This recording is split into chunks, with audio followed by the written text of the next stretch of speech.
सुंदरी कुर्बान अली की कैद से निकलने में कामयाब हो जाती है। वो बहुत परेशान होती है और गुलाम को ढूंढने लगती है। इसे लगता है कि गुलाम बादशाह के पास है और कहीं बादशाह इसे कोई नुकसान न पहुंचा दे। इसी दौरान अचानक वहां कुर्बान अली आ पहुंचता है। सुंदरी छुप कर इसे देखती है और इसकी बातें भी सुन लेती है। कुर्बान अली खुश होकर कहता है कि इसने बादशाह को कितनी आसानी से बेवकूफ बना दिया है। इसे पहले ही अंदाजा था कि सुंदरी और गुलाम जरूर भागने की कोशिश करेंगे और इसकी जाल में फंस जाएंगे। यह सुनकर सुंदरी के होश उड़ जाते हैं। इसी वक्त कुर्बान अली का एक आदमी आकर बताता है कि लड़की कमरे में मौजूद नहीं है, वो भाग गई है। ये सुनकर कुर्बान अली गुस्से में आ जाता है। अपने आदमी का गिरबान पकड़कर कहता है कि तुम्हारे होते हुए वो कहाँ चली गई, फौरन इसे तलाश करो और वो यहीं कहीं होगी। वो बादशाह के हाथ नहीं लगनी चाहिए वरना मेरा सारा मंसूबा बर्बाद हो जाएगा। इसे पकड़कर खत्म कर दो, मैं अपनी बेटी की खुशियों पर कोई आंच नहीं आने दूंगा। ये सब सुनकर सुंदरी डर जाती है और इसे यकीन हो जाता है कि गुलाम कुर्बान अली के पास ही था। सुंदरी भागने की बजाय अपनी जान बचाने के लिए वहीं खामोशी से छुप जाती है और रात होने का इंतजार करती है ताकि मौका मिलते ही गुलाम को निकाल कर बचा सके। जैसे ही रात होती है वो इस कमरे के करीब पहुंचती है जहां गुलाम कैद होता है। वहां सख्त पहरा होता है मगर सुंदरी हिम्मत करके खामोशी से अंदर दाखिल हो जाती है। गुलाम इसे देखकर खुश हो जाता है। सुंदरी फौरन इसकी रस्सियां खोलती है और इसे लेकर निकलने लगती है कि एक आदमी इन्हें देख लेता है। गुलाम फौरन हरकत में आता है, सुंदरी को बचाते हुए वहां से निकल जाता है। जब कुर्बान अली को खबर मिलती है कि लड़की गुलाम को भी साथ लेकर फरार हो गई है तो वो गुस्से से आग बगोला हो जाता है। अपने आदमी को हुक्म देता है कि चाहे कुछ भी हो जाए दोनों को पकड़ लो, अगर हाथ ना आए तो मैं तुम्हें खत्म कर दूंगा। वो शदीद परेशान हो जाता है। दूसरी तरफ बादशाह तलाश करते करते सुंदरी और गुलाम तक पहुंच जाता है। दोनों को एक साथ देकर वो गुस्से में आ जाता है मगर इन्हें सही सलामत देकर इसके जहन में एक खुफिया और चालाक मंसूबा आता है। क्यों ना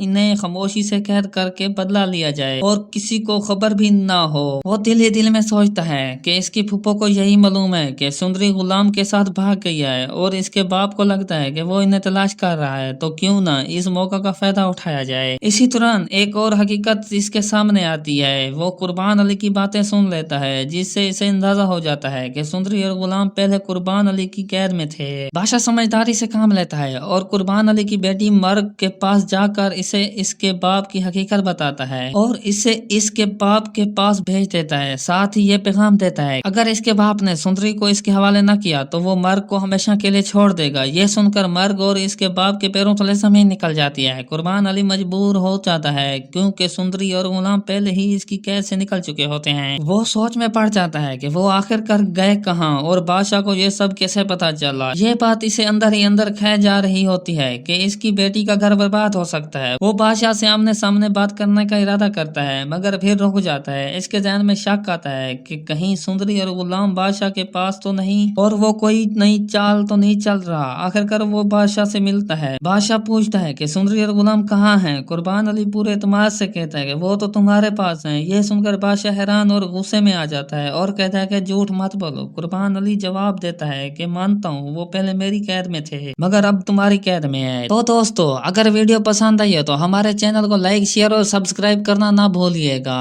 शुक्रिया।